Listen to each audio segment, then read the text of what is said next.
shoe game on fire here. KD being repped. We saw Kyrie being rocked. How about those Kobe's?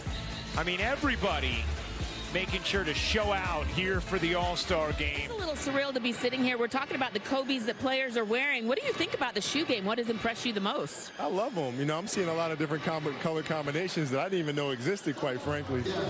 But it's fun. I'm seeing a lot of different, you know, shoes, and the way that they personalize them makes it interesting. I just love that you as a dad, you brought Gianna here today. You brought her to see the UConn ladies on their senior night. You bring your girls to see basketball. Why is that so important to you?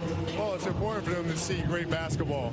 And also just for the women's game in general, it's important to raise awareness about it, to have more women out there playing the game, and it's the future. You've done a great job with your show Detail. You do a lot of NBA guys, but you also do the women. I've seen an episode you did with Jewell Loyd. I know you've got a close relationship with her. How are you trying to showcase that in your show Detail? Well, just trying to break down the game to the smallest of detail, you know, and trying to help players become better. Right, so the player out there that wants to be the next Jewell Loyd, that wants to be the next Diana Taurasi, the next Sue Bird, you know, how is that accomplished? And it's important to share the knowledge that we have. It was also very fun to watch Diana Taurasi do a detail on an NBA player, you know, and just breaking down the game to the smallest of detail for them. I know that you've had a good relationship with a lot of these players. I noticed during the halftime, everybody came over here to talk to you, Chris Paul.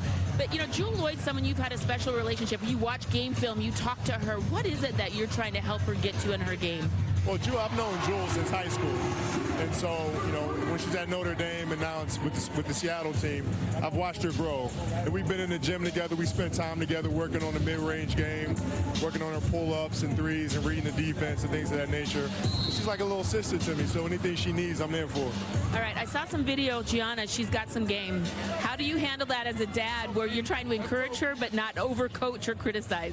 No, you know, it's just about learning and having fun. And what I've learned is like the most important thing for kids at that age is to try to pique their curiosity, get them curious about, you know, get them asking questions, because then they own their own development versus trying to coach and instruct over and over and over. You get them asking questions. How do I do this better? How do I do that better? And you watch them enjoy the game so much more versus being told what to do. All right, well, thank you for your time. I love that. Be curious about the game. Yes. Pays off every time. Thank you, Kobe. You got it. Thank you.